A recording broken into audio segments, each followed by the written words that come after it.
नमस्ते दोस्तों, स्वागत है आपका परीक्षा स्टडी 24 यूट्यूब चैनल पर। दोस्तों, आज हम आपको डीएलएड प्रथम सेमेस्टर के विषय सामाजिक को कराएंगे। यदि आप चैनल पर नए हैं तो चैनल को सब्सक्राइब कर लें और घंटी वाले बटन को भी दबा लें।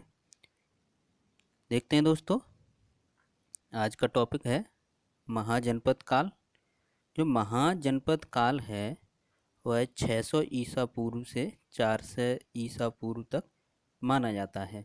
तो आपके में यदि प्रश्न आए कि महाजनपद काल कितने से कितने के बीच में, तो 600 ईसा पूर्व से 400 ईसा पूर्व के बीच में माना जाता है। देखते हैं दोस्तों, कुछ छोटी छोटी डेफिनेशनों को समझते हैं। जब इन्हें समझ जाओगे तो आपको जो हम आगे कराएंगे वो अच्छे से समझ में आएगा। समझते हैं जन। जन किसे कहते हैं? वैदिक काल में जनजातीय लोगों के समूह को, जो लोगों का समूह होता है, उसे जन कहा जाता था। तो आप समझ गए, जन किसे कहा जाता था? लोगों के समूह को। जनपद। जनपद समझते हैं। जनपद का शाब्दिक अर्थ है जन के बसने की जगह। यानी जो जनपद है वहाँ पर जन के बसने की जगह, और जन यानी कि लोगों का समूह, जहाँ पर लोगों का समूह बसता है वह जनपद है। अर्थात ऐसा भूखंड जहाँ जन बसते हैं उसे जनपद कहते हैं। तो आपने जन समझा और जनपद समझा। नेक्स्ट देखते हैं दोस्तों, महाजनपद। महाजनपद तो प्राचीन काल में छोटे छोटे जनपद मिलकर महाजनपद बने थे। जो प्राचीन काल था उसमें छोटे छोटे जनपद मिलकर महाजनपद बने थे। इन महाजनपदों में इन महाजनपदों में 14 में, जो 14 में क्या था? राजतंत्र, तथा 2 में गणतंत्र था। यानी जो महाजनपद कितने थे? 16 थे। 16 महाजनपद प्राचीन काल में छोटे छोटे जनपद मिलकर महाजनपद बने थे। तो अगर पूछा जाता है कितने महाजनपद थे, तो 16 थे, जिसमें 14 में क्या था? राजतंत्र व्यवस्था थी और 2 में गणतंत्र व्यवस्था थी। समझते हैं दोस्तों। राजतंत्र में राज्य का अध्यक्ष राजा होता था। राजतंत्र में राज्य का जो मुखिया है या अध्यक्ष है वो राजा होता था। और गणतंत्र में राज्य का शासन गण या संघ द्वारा होता था। तो इस प्रकार अब महाजनपद समझ गए। महाजनपद कितने? 16। उन 16 महाजनपद की राजधानी और वर्तमान क्षेत्र समझते हैं। पहला अंग, इसकी राजधानी चंपा और वर्तमान में कौन सा क्षेत्र है? मुंगेर एवं भागलपुर जिला। नेक्स्ट देखते हैं मगध। मगध की जो राजधानी है वह गिरिव्रज है और इसका जो क्षेत्र है पटना, गया, शाहाबाद के जिले के कुछ भाग। नेक्स्ट देखते हैं दोस्तों वाराणसी। जो वाराणसी है उसकी राजधानी, नेक्स्ट देखते हैं काशी, और काशी की राजधानी है वाराणसी और जो क्षेत्र भी है वर्तमान में वो वाराणसी है। कौशल, कौशल की जो राजधानी श्रावस्ती, यहाँ पर लिख लेना श्रावस्ती। श्रावस्ती कौशल की जो राजधानी है वह श्रावस्ती है।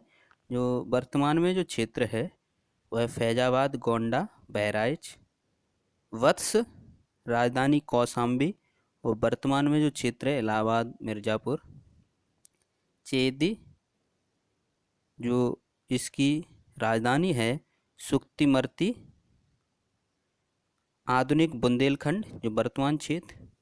कुरु राजधानी इंद्रप्रस्थ, आधुनिक हरियाणा एवं दिल्ली का भाग जो वर्तमान में इसका जो क्षेत्र है।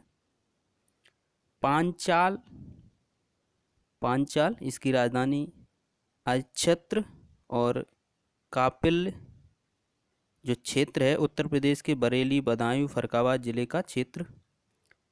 सूरसेन, सूरसेन इसकी राजधानी मथुरा और जो क्षेत्र है ब्रजमंडल, मथुरा।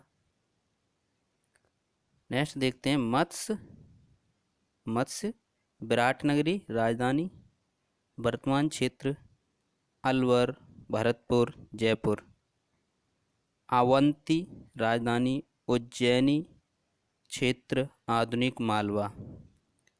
अश्वक राजधानी पटना, वर्तमान क्षेत्र नर्मदा एवं गोदावरी नदियों के बीच का भाग। नेक्स्ट देखते हैं गांधार राजधानी तक्षशिला, क्षेत्र है पाकिस्तान का पश्चिमी और अफगानिस्तान का पूर्वी क्षेत्र।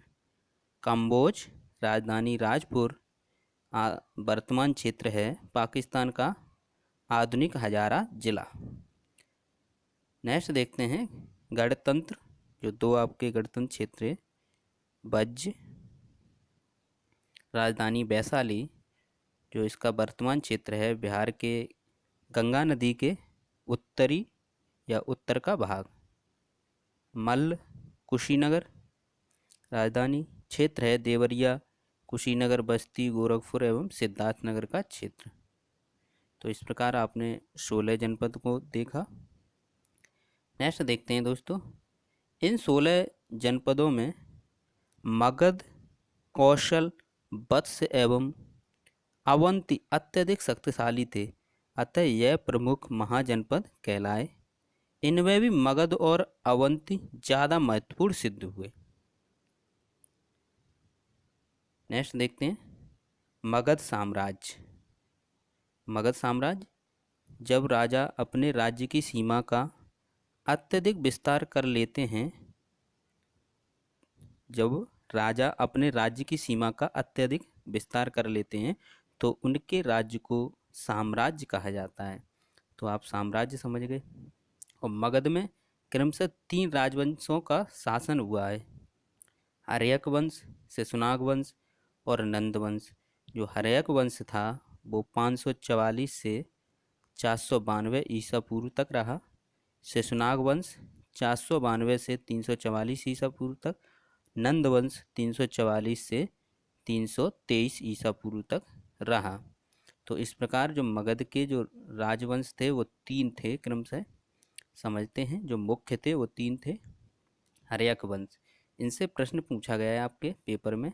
तो इनसे 2 ही प्रश्न पूछे जाते हैं, एक तो इनकी स्थापना किसने की और अंतिम शासक कौन था। देखते हैं दोस्तों, हर्यक वंश की स्थापना बिंबसार ने की थी। किसने की थी? बिंबसार ने। ये आपके पेपर में प्रश्न पूछा गया है। हर्यक वंश की स्थापना बिंबसार ने की थी। बिंबसार को उसके पुत्र अजातशत्रु ने बंदी बना लिया था और स्वयं मगध पर शासन करने लगा। अजातशत्रु के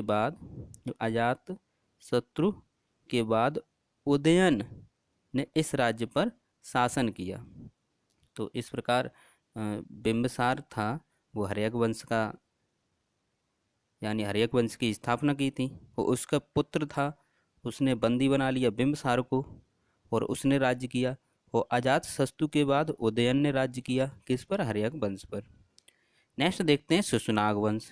उदयन की मृत्यु के बाद, जो उदयन था हर्यक वंश का शासक, उसकी मृत्यु के बाद शिशुनाग ने अपने वंश शिशुनाग वंश की स्थापना की। नेक्स्ट देखते हैं नंद वंश। शिशुनाग वंश के बाद मगध पर नंद वंश की स्थापना हुई। नंद वंश का संस्थापक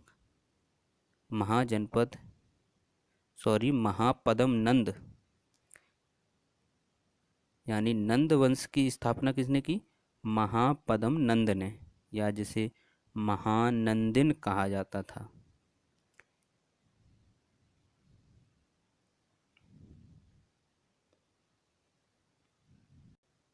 नेक्स्ट देखते हैं दोस्तों, यहाँ पर ये सही कर लेना, यहाँ होगा ये प्रश्न आपके पेपर में पूछा भी गया है। 326 ईसा पूर्व 326 ईसा पूर्व में सिकंदर ने भारत पर आक्रमण किया। तो ये प्रश्न आपके पेपर में पूछा गया है कि सिकंदर ने भारत पर आक्रमण कब किया। तो 326 ईसा पूर्व 326 ईसा पूर्व 326 ईसा पूर्व सिकंदर ने भारत पर आक्रमण किया तब उस समय नंद वंश का अंतिम शासक घनानंद राजा था, जिसे चंद्रगुप्त ने परास्त कर मौर्य वंश की स्थापना की। किसकी स्थापना की? मौर्य वंश की। नेक्स्ट देखते हैं दोस्तों, सिकंदर। सिकंदर के बारे में समझते हैं। सिकंदर यूरोप महाद्वीप के यूनान देश में मैसेडोनिया नामक राज्य का राजा था। कहाँ का राजा था? यूनान देश के मैसेडोनिया नामक राज्य का राजा था। सिकंदर ने भारत पर 326 ईसा पूर्व में आक्रमण किया था। सिकंदर अपनी विशाल सेना लेकर दुनिया जीतने के इरादे से चला था। वह पारसिक साम्राज्य के सम्राट व अन्य बहुत से राजाओं को हराता हुआ सिंधु नदी के किनारे पहुंचा। वहां उसने बहुत से छोटे छोटे राज्यों के राजाओं को हराया। इसमें एक राजा पुरूवी था। सिकंदर की सेना लड़ते लड़ते थक चुकी थी। जब उसने मगध के राजा घनानंद की विशाल सेना के बारे में सुना तो उसने मगध की सेना से लड़ने से इनकार कर दिया और वापस लौट गया मैसेडोनिया। तो इस प्रकार आपने सिकंदर के बारे में समझा, कहाँ से आया था और भारत पर आक्रमण कब किया था। तो इससे जो प्रश्न पूछा जाता है वो यही पूछा जाता है, सिकंदर ने भारत पर आक्रमण कब किया? 326 ईसा पूर्व में किया। और वो कहाँ का शासक था या राजा था? तो मैसेडोनिया का था, या यूरोप देश के मैसेडोनिया नामक राज्य का राजा था। एक प्रश्न और पूछा जाता है कि सिकंदर के आक्रमण का भारत पर क्या प्रभाव पड़ा। देखते हैं दोस्तों, भारतीय इतिहास की तिथि निर्धारण में सहायता मिली। विदेश से व्यापारिक संबंध स्थापित हुए। भारत का यूनानी संपर्क स्थापित हुआ। शिल्पकला तथा ज्योतिष विज्ञान पर भी प्रभाव पड़ा। भारतीय सिक्कों पर यूनानी सिक्कों की निर्माण शैली का प्रभाव पड़ा। तो इस प्रकार ये महत्वपूर्ण पॉइंट हैं और ये प्रश्न पूछा भी गया है। नेक्स्ट देखते हैं दोस्तों, चंद्रगुप्त मौर्य। चंद्रगुप्त मौर्य के बारे में समझते हैं। यानी ये मौर्य साम्राज्य है, तो मौर्य साम्राज्य की स्थापना चंद्रगुप्त मौर्य ने की थी।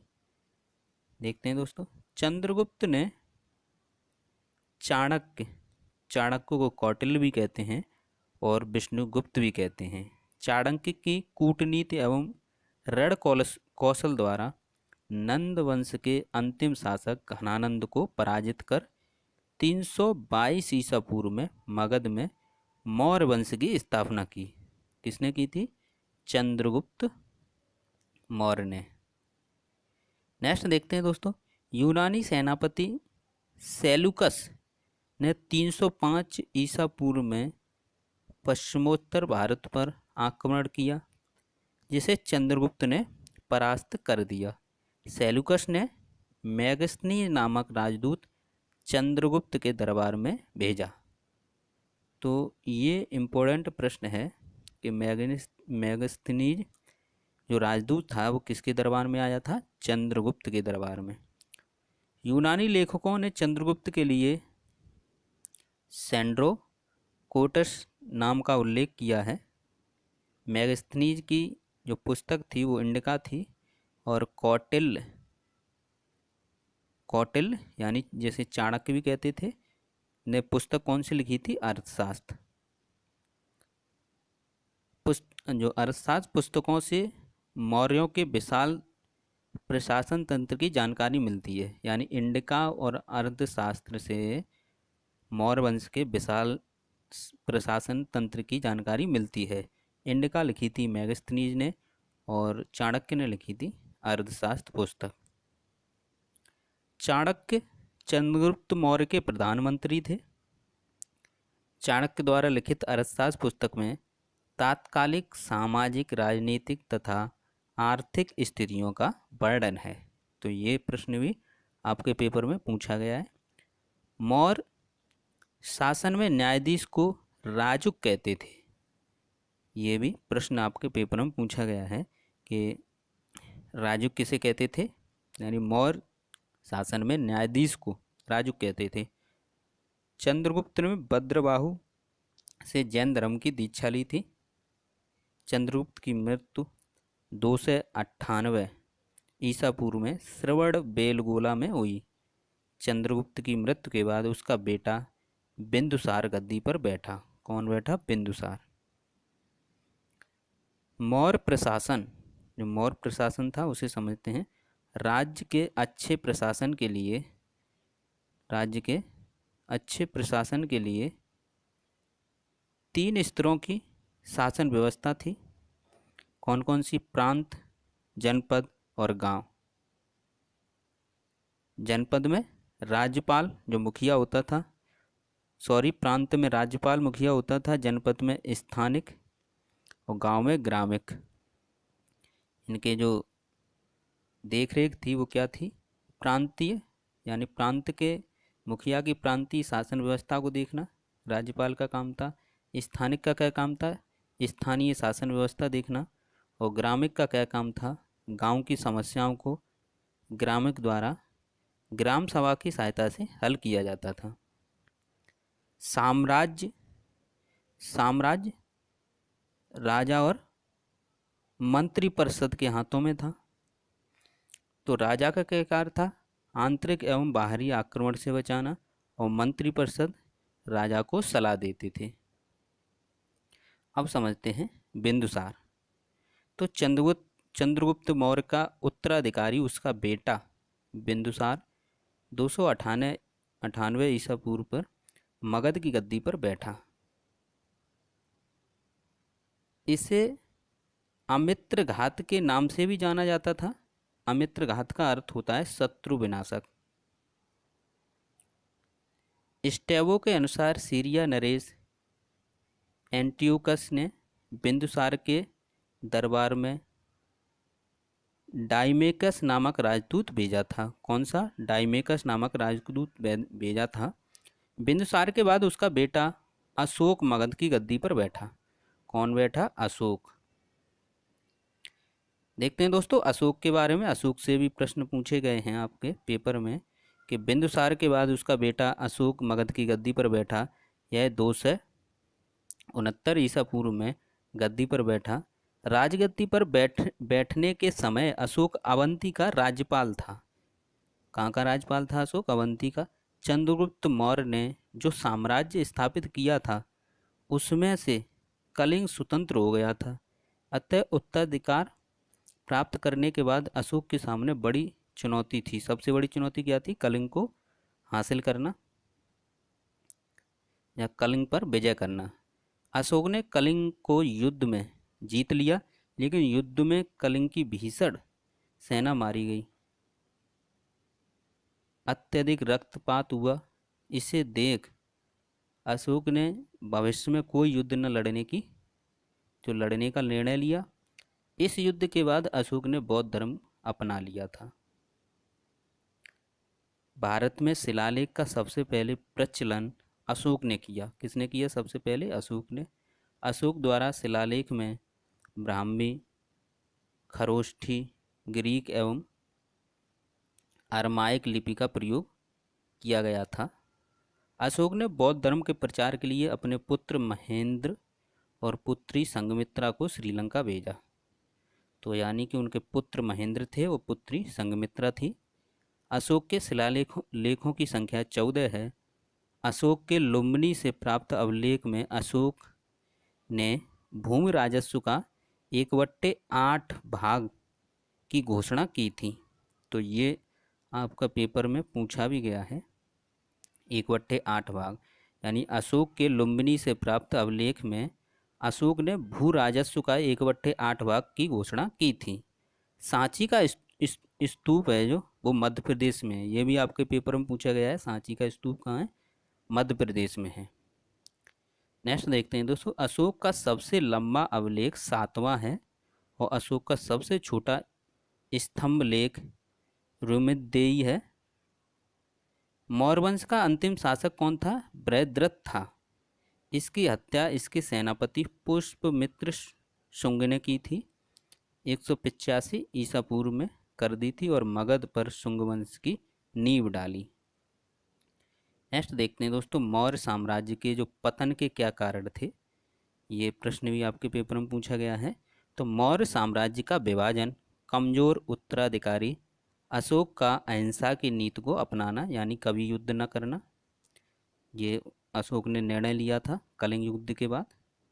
मौर्य अर्थव्यवस्था पर दबाव, तो ये पॉइंट आप लिख सकते हैं मौर्य साम्राज्य के पतन के कारण। शॉर्ट में समझते हैं, मौर्य साम्राज्य में क्या था, चंद्रगुप्त मौर्य 322 से 298 ईसा पूर्व तक इनका कार्यकाल रहा है। बिंदुसार 298 से 273 तक, अशोक 273 से 236 ईसा पूर्व तक। और भी रहे हैं जो महत्वपूर्ण 3 हैं, इनसे आपके पेपर में प्रश्न पूछे गए हैं। और मौर्य वंश का जो अंतिम शासक था वह है बृहद्रथ। नेक्स्ट देखते हैं, संवत आपके पेपर में पूछा गया है। शक संवत 78 ईसा पूर्व किसने इसे प्रचलन किया था या किसने चलाया था? कनिष्क द्वारा चलाया गया था। विक्रम संवत 58 ईसा पूर्व इसे चंद्रगुप्त विक्रमादित्य द्वारा चलाया गया था। नेक्स्ट देखते हैं दोस्तों, किस साम्राज्य में और किसके शासनकाल में कौन सा यात्री आया और किस देश का था? तो मौर्य साम्राज्य था। कौन सा साम्राज्य? मौर्य साम्राज्य। और किसका शासनकाल चल रहा था? चंद्रगुप्त मौर्य का। तो उसमें जो यात्री आया था वो मेगस्थनीज आया था, यानी विदेशी यात्री। कहाँ से? यूनान से। ये प्रश्न आपके पेपर में पूछे जाते हैं तो आप कंफ्यूज हो जाते हैं, इसलिए हमने एक जगह लिख लिए हैं। और गुप्त साम्राज्य था और शासनकाल था चंद्रगुप्त द्वितीय का। तो उसमें जो यात्री आया था, विदेशी यात्री, फायान चीन का था। और वर्धन वंश था, वर्धन वंश। और शासनकाल था हर्षवर्धन का, जिसमें आया था आपका विदेशी यात्री ह्वेन सांग, जो चीन का यात्री था। तो आपके में पेपर में ये प्रश्न पूछा गया है, 2 विदेशी यात्रियों के नाम लिखिए। तो आप इनमें से कोई 2 लिख सकते हैं, ये पूछा गया प्रश्न है। और ये पूछा जाए किसके शासनकाल में आया था, पूछा जाता है ह्वेन सांग किसके शासनकाल में आया था? तो हर्षवर्धन के में। साम्राज्य तो वर्धन वंश था, लेकिन उसमें राजा तो कई होते हैं, तो हर्षवर्धन के में आया है, तो ये ध्यान रखना है। नेक्स्ट देखते हैं, जो आर्यभट्ट थे वो खगोल शास्त्री थे। और ये प्रश्न पूछा गया है 2 विदेशी यात्रियों के नाम, तो आप लिख सकते हैं मेगस्थनीज, फायान और ह्वेनसांग, जो हमने आपको बताया था। जो भी लिखना है, 2 पूछा जाए 2, 3 पूछा जाए तो 3 लिख दें। एक बार रिवाइज करते हैं फास्ट से कि महाजनपद काल था वो 600 ईसा पूर्व से 400 ईसा पूर्व तक माना जाता है। तो महाजनपद कितने हैं? 16 महाजनपद हैं, जिसमें 14 में राजतंत्र व्यवस्था थी और 2 में गणतंत्र व्यवस्था थी। और 16 महाजनपद एक बार देखते हैं कौन कौन से थे।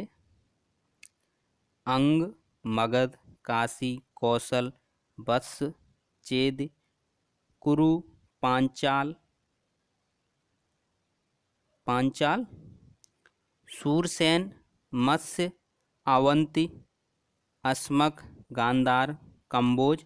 14 ये, और 15 बज्ज, 16 मल्ल। तो इस प्रकार ये 16 साम्राज्य थे, जिसमें जो शक्तिशाली था वो आपका मगध था। तो मगध से प्रश्न भी पूछे गए हैं। और मगध में साम्राज्य में 3 वंश हुए हैं, हर्यक वंश, शिशुनाग वंश और नंद वंश।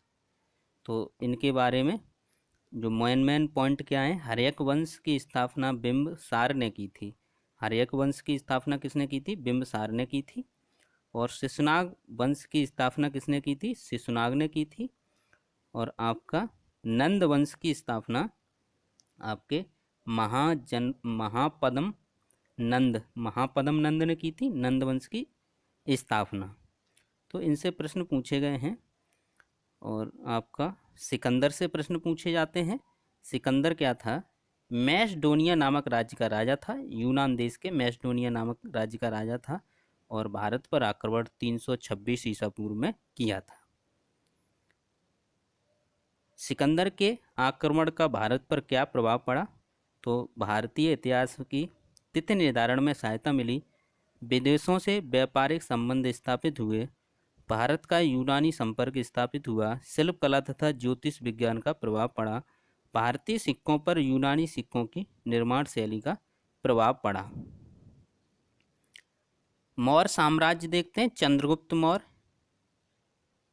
चंद्रगुप्त मौर्य, चंद्रगुप्त मौर्य, चंद्रगुप्त ने चाणक्य की सहायता से नंद वंश के जो अंतिम शासक था घनानंद को पराजित किया था। तो ये प्रश्न आपके पेपर में बन सकता है।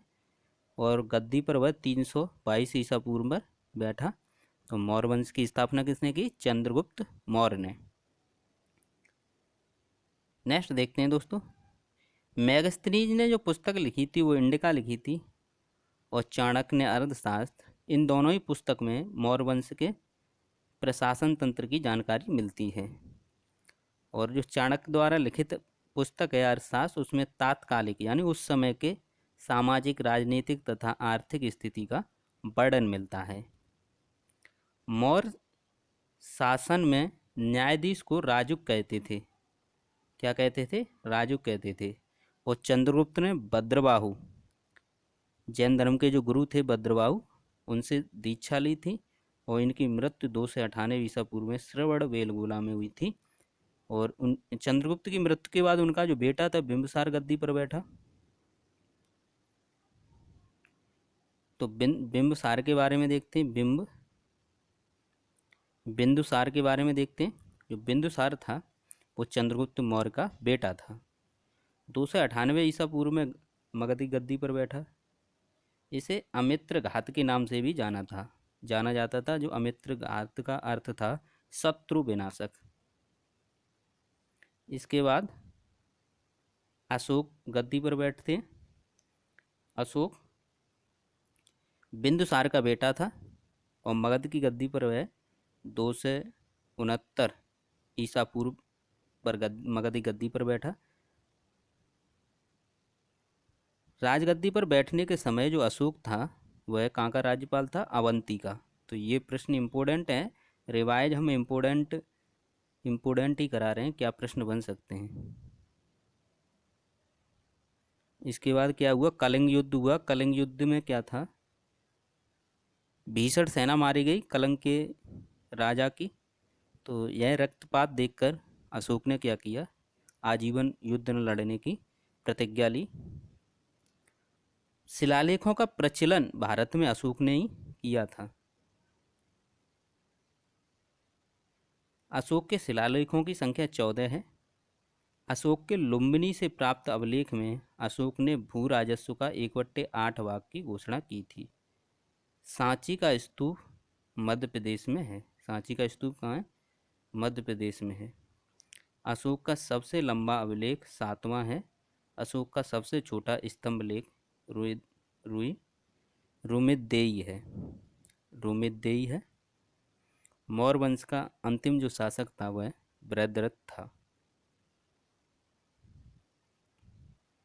मौर्य साम्राज्य के पतन के क्या कारण थे? मौर्य साम्राज्य का विभाजन, कमजोर उत्तराधिकारी, अशोक का अहिंसा की नीति को अपनाना, मौर्य अर्थव्यवस्था पर दबाव।